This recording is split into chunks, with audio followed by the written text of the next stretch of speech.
لوگ اپنے آباء و اجداد کو یاد کر کے بڑی ان کی تعریفیں کرتے ہیں.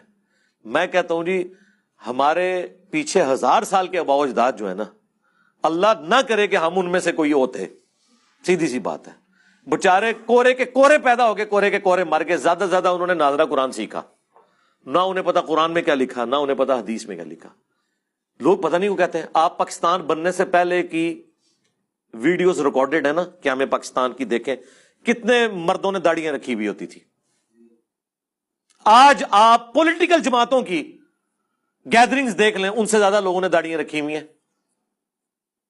عورتوں کے پردے کی بات کرتے ہیں، اس زمانے میں پردہ یہ ہوتا تھا بڑی چادر لے لی. سرکار آج آپ اسلام آباد کے کسی کالج کے باہر کھڑے ہوں، اگر 1000 بچی نکل رہی ہے نا تو 600-700 نے پورا پورا برقع کیا ہوا ہے. اور یہ وہ بچیاں ہیں جن کی مائیں اور دادیاں جب کالج پڑھتی تھی نا ننگے سر جاتی تھی. آپ